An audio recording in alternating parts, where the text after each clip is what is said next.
नमस्कार दोस्तों, हमारे चैनल संस्कृति एवं विकास में आपका स्वागत है। आपने अभी तक हमारे चैनल को सब्सक्राइब नहीं किया है तो आपसे अनुरोध है कि इसे सब्सक्राइब करें, लाइक करें और अपना कमेंट्स दें कि आगे के वीडियो में इस पर सुधार किया जा सके। विकास की सीरीज़ में आज हम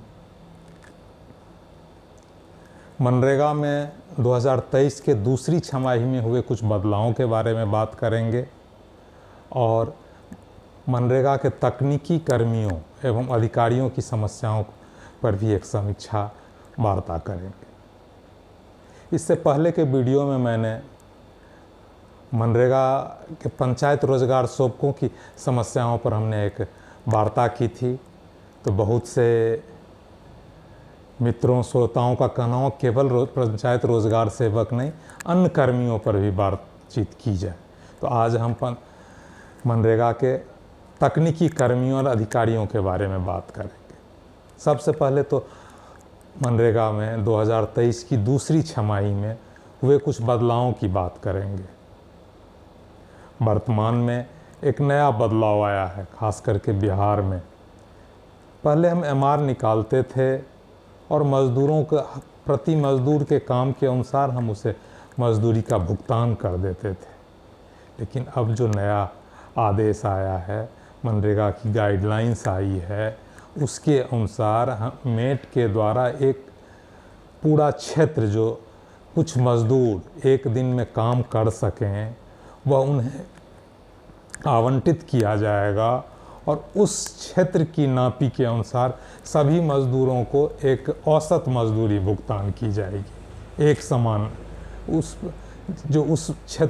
उस आवंटित क्षेत्र में जितने भी मज़दूर लगाए गए उन्होंने कितना कार्य किया है उस पर, अगर उन्होंने औसत से कम किया है तो उन्हें कम मिलेगा, ज़्यादा किया है तो ज़्यादा भी मिल सकता है। ये एक तरह से मनरेगा में दैनिक मजदूरी से हम अब पीस रेट सिस्टम या कार्य के अनुसार भुगतान की तरफ धीरे धीरे बढ़ रहे हैं। यूँ तो मनरेगा में पहले भी कार्य की बाध्यता थी, लेकिन उस अनुसार भुगतान की तरफ एक कदम हम बढ़ा रहे हैं कि ये कम्प्लीटली अब धीरे धीरे यह पीस रेट सिस्टम में बदल जाएगा। कुछ और बदलाव किए गए हैं कि अब प्रशासनिक स्वीकृति देने वाले पदाधिकारी को भी स्थल का निरीक्षण कर उसके फ़ोटो को अपलोड करने के बाद ही प्रशासनिक स्वीकृति देनी होगी। पहले तो एस्टीमेट या प्राक्कलन बनाने वाले कर्मी ही स्थल का निरीक्षण कर नापी उठाते थे और लेकिन अब उन्हें फ़ोटो भी देना होगा।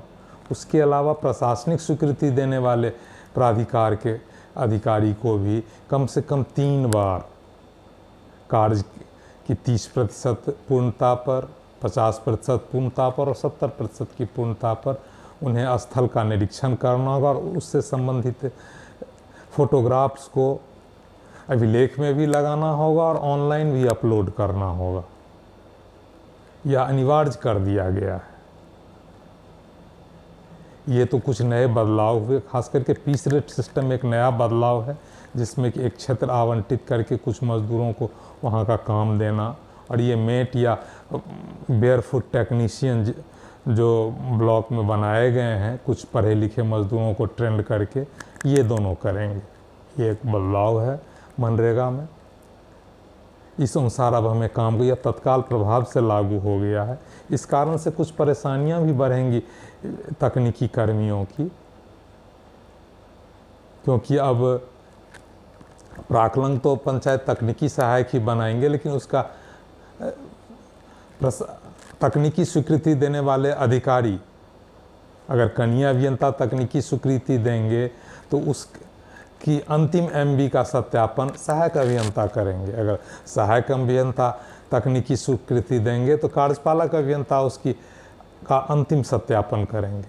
लेकिन यहाँ ये नहीं कहा गया है कि अगर कार्यपालक अभियंता तकनीकी स्वीकृति देंगे तो उसका सत्यापन कौन करेगा। ये एक भेग बात रखी गई है। इस संबंध में आगे फिर इस पर कोई न कोई बात उठेगी तो इस पर क्लियरिटी आएगी। अब मैं मनरेगा के तकनीकी कर्मियों की समस्याओं की तरफ आप लोगों का ध्यान आकृष्ट करूंगा। मनरेगा में मुख्य रूप से दो तकनीकी कर्मी सबसे ज़्यादा काम करते हैं। एक है पंचायत तकनीकी सहायक और दूसरे कनीय अभियंता। पंचायत तकनीकी सहायक जो कि नियमानुसार 4 पंचायत पर 1 होने चाहिए, लेकिन कहीं भी 4 पंचायत पर 1 ने, पूरे प्रखंड में 1 या 2 पंचायत तकनीकी सहायक होते, उन्हें हर पंचायत में काम जाकर करना होता। उनका वेतन बहुत ही कम होता है। उसके अलावा उन्हें आने जाने के लिए कोई सुविधा नहीं दी जाती है। सरकार के तरफ से कोई भी वाहन की सुविधा नहीं दी गई है, लेकिन उनसे भी हर जगह जाने के लिए कहा जाता है। उनकी सबसे ज़्यादा जिम्मेवारी। उसके बाद आए कनीय अभियंता। कनीय अभियंता होने तो चाहिए 8 पंचायत पर 1, लेकिन पूरे ब्लॉक में 1 होते हैं। प्रखंड में 1 से ज़्यादा शायद ही कहीं होंगे, क्योंकि उतने कर्मी नहीं हैं। और इस कारण से पूरे प्रखंड को एक कनीय अभियंता द्वारा निरीक्षण करना, उसका तकनीकी स्वीकृति देना, मापी पुस्त का सत्यापन करना बड़ा ही कठिन कार्य हो जाता है। उसके अलावा कनीय अभियंताओं का और तकनीकी सहायकों के साथ ये तो अपना कार्य है ही। उन्हें 8 दिन के अंदर अब किसी भी मापी पुस्तक को कार्यक्रम पदाधिकारी के कार्यालय में जमा करना होता है। अगर वो कार्यक्रम पदाधिकारी के कार्यालय में 8 दिन के अंदर जमा नहीं करते हैं तो उस पेमेंट को डिले पेमेंट, मज़दूरों की मजदूरी भुगतान में डिले होने लगता है, मतलब देरी होने लगती है। उसके लिए मज़दूरों को कुछ राशि देनी पड़ती है। और अब यह कहा जा रहा है कि ये राशि की क्षतिपूर्ति जो है, क्षतिपूर्ति राशि कनीय अभियंता और पंचायत तकनीकी सहायकों से वसूल की जाएगी। ये तो मान लीजिए अगर वो मनरेगा का केवल काम करेंगे तब तो 8 दिन में कर किसी भी तरह कितने भी कम कर्मी हैं कोशिश, लेकिन उनके साथ एक दूसरी समस्या आ जाती है, उन्हें दूसरे ड्यूटी में लगा दिया जाता है। अधिकतर जगह पंचायत तकनीकी सहायक और कनीय अभियंता को कानून व्यवस्था की ड्यूटी, परीक्षा की ड्यूटी, अतिक्रमण हटाओ की ड्यूटी, यहाँ तक कि दूसरे विभाग से संबंधित किसी कार्य का भी तकनीकी कार्य करने के लिए कहा जाता है, और वो न करने पर अलग उन पर कार्रवाई की धमकी दी जाती है। इस कारण से वो अपना काम समय पर नहीं कर पाते हैं, तो समय पर उनके जो पदाधिकारी हैं उन पर उनका वेतन रोक देना, कार्रवाई देना।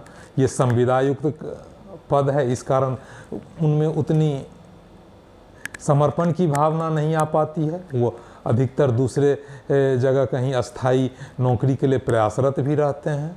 इस सब कारणों से मनरेगा के तकनीकी कर्मी परेशान रहते हैं। उसके इतना ये अगर परेशानी ही नहीं, उसके अलावा हर सप्ताह या 15 दिन पर कोई न कोई जांच टीम जिला से या राज्य से योजना की जांच के लिए आती है, और वह तकनीकी कर्मियों से कुछ न कुछ उम्मीद करती है, क्योंकि उन्हें लगता है तकनीकी कर्मियों ने बहुत ज़्यादा कमाई कर ली है, मनरेगा में बहुत ज़्यादा कमाई कर ली है, ये कुछ हमें लाभान्वित करें। ये भी एक नई समस्या हो जाती है। आखिर यह सब चीज़ पर सरकार को ध्यान देना होगा। सबसे पहले तो तकनीकी कर्मियों को अस्थाई कर्मी बनाना होगा, तभी वो पूरी तरह से समर्पित हो पाएंगे। और अगर मनरेगा का कार्य समय पर करवाना है, जो कि भारत सरकार के निर्देश के अनुसार आवश्यक है, तो इसके लिए पंचायत तकनीकी सहायक और कनीय अभियंता, जो मुख्य रूप से 2 तकनीकी कर्मी हैं एवं अधिकारी हैं प्रखंड स्तर के, जो असल में काम करते हैं, उनको दूसरे जगह दूसरे ड्यूटियों से मुक्त करना होगा, तभी यह सही हो पाएगा। लेकिन इस पर आज तक कोई ध्यान नहीं देता है, केवल पर इस कारण से बहुत से लोग दूसरी जगह नौकरी होती है छोड़ के चले जाते हैं, काम नहीं हो पाता। कई जगह देखा गया है कि कई बार प्रखंड कनीय अभियंता से कई महीने खाली रहते हैं, फिर कोई दूसरे प्रखंड के कनीय अभियंता को कहा जाता है कि यार काम देख लो, उसे अतिरिक्त प्रभार दे दिया जाता है। लेकिन इस तरह से तो तकनीकी काम नहीं होता है। तकनीकी काम तो पूरी सूक्ष्मता से करने की चीज़ है, अतिरिक्त प्रभार पर चलाने की चीज़ नहीं है। और सूक्ष्मता से उन्हें ना ही क्षेत्र भ्रमण के लिए कोई वाहन की व्यवस्था की जाती है। क्षेत्र जाने के लिए अगर वो पंचायत प्रतिनिधियों एवं अन्य वेंडरों पर निर्भर रहेंगे तो कहीं न कहीं वो उनसे लाभ चाहेंगे, इस पर भी ध्यान देना चाहिए। उन्हें समय पर वेतन भुगतान नहीं होता। दूसरे विभाग के कनीय अभियंताओं से का आधा वेतन इन्हें यहाँ मिलता है। इन सब परिस्थितियों के कारण मनरेगा के तकनीकी कर्मियों की स्थिति अच्छी नहीं है। इस पर विचार करने की ज़रूरत है। जो हमें आपका भी इस पर सुझाव का इंतज़ार रहेगा। जो मैं जो कह रहा हूँ वह सही है या गलत है। अगर गलत है तो आप उसका विरोध करें, अगर सही है तो उसमें और सुधार के लिए सुझाव दें। आपके कमेंट्स का हमें इंतज़ार रहेगा। और मैं इसी के साथ आज की यह वार्ता में समाप्त करता हूँ। आपसे पुनः अनुरोध करता हूँ कि हमारे चैनल को सब्सक्राइब करें, लाइक करें, कमेंट्स करें। धन्यवाद।